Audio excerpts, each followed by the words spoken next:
Well, as Pierre Elliott Trudeau once observed, being the Canadian Prime Minister, that living next to America is like sleeping next to an elephant. Even if it rolls over, you still get crushed. We are just a mighty power. It doesn't matter how good we are. We're just awfully big. Someone's not going to like that, if only to cut us down to size. I think we're sometimes like the high school football player who at 16 years old doesn't realize that being 6'4" and 300 pounds means you're different than when you were 12 and you only weighed 100 pounds. We don't see ourselves as others see us, and so we don't understand the consequences of our national actions as others see them. That doesn't mean that we're wrong. It doesn't mean that they're right.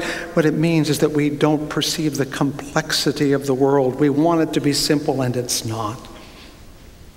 But I have hope for you today. It's a good hope, but it's a hard hope. The hope lies not in the joy of the American morning, but in the tears of the American night. I truly and sincerely believe that it is our sorrow that will save us. We have seen what callow anger and fear has done. It has cost us far more than we lost, and lost us far more than we needed to lose.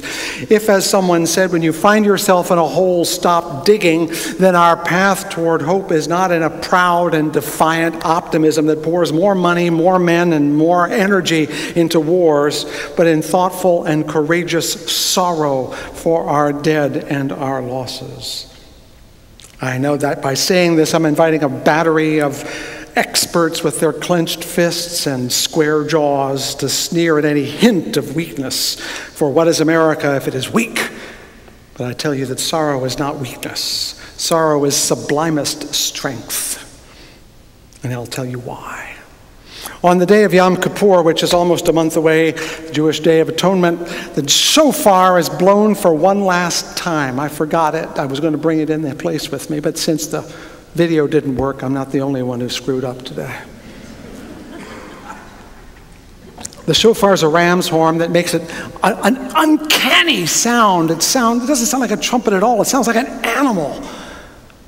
And you blow it throughout the holidays on Rosh Hashanah, and then at the end on Yom Kippur, as the gates of heaven are closing for another year, you blow the shofar to say, now's your time to get right with God. Figure it out or you're doomed.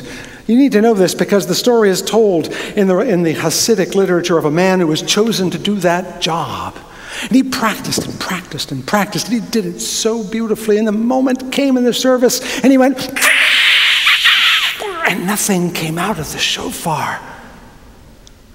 And he dissolved in tears and ran out of the synagogue. And the rabbi followed after him and said, why do you weep? He said, of course I weep.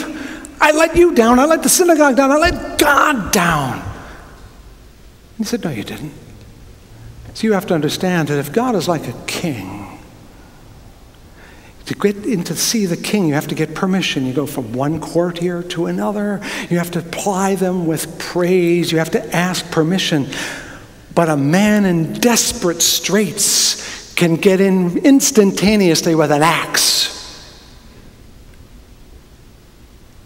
To God, a broken heart is an axe that breaks down the door to forgiveness. The strength of sorrow is that we have broken hearts. It is a powerful force that opens other hearts to us. Heartfelt sorrow, being it the wail of the grief or the moan of loss or the anger of being cheated or the silence of regret, is the most powerful force of healing and hope on the planet. In another ancient scene, at the conclusion of Homer's Iliad, Achilles has slaughtered Hector, who had killed Achilles' boon companion, Patroclus. He had wreaked revenge on the man who killed his friend and slaughtered Hector, the son of Priam, and dragged his body mercilessly back and forth until it was a tattered ruin of human flesh. He exacted revenge.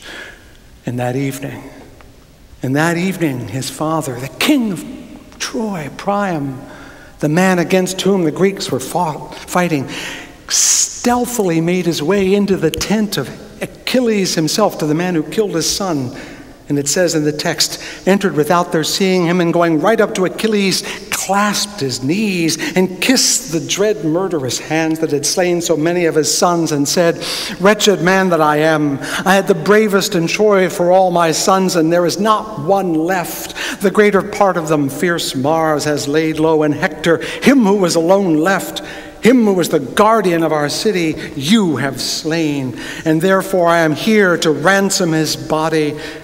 Think on your own father, and have compassion upon me. Who is more pitiable than even yours? And he raised the hand of Achilles to his own lips and kissed them, asking for pity.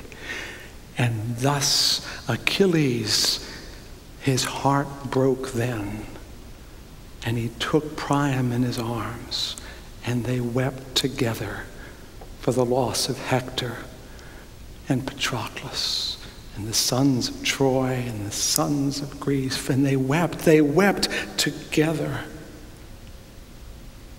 Karen Anderson, an author on comparative religions, believes that this experience of shared loss, of shared sorrow, is what we need to heal the world.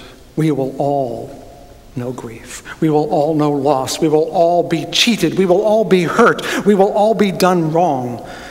But if every time that happens we exact revenge, it goes on and on. But if at some point we can look at each other as wounds needing to be healed, you with your loss and me with mine, even if I gave you your loss and you gave me mine, if we can find in our common broken hearts reason to comfort one another, the world may yet be saved.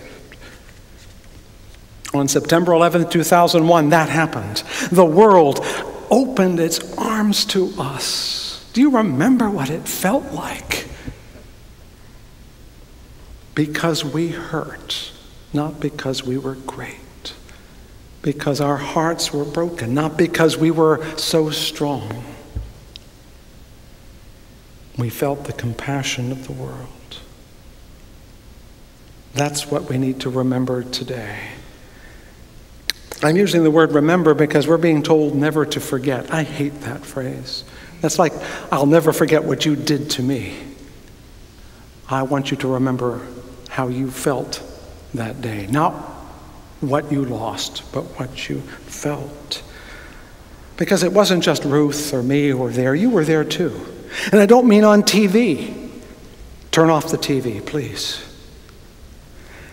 You know, it is an axiomatic fact that if you put it, that the air on the globe circulates constantly, and that over time everything that's around in one spot circulates everywhere. Someone once calculated that every time you take a breath, there's at least one molecule of oxygen or nitrogen in your lungs that were in the lungs of Julius Caesar when he said, "Et tu, Brute."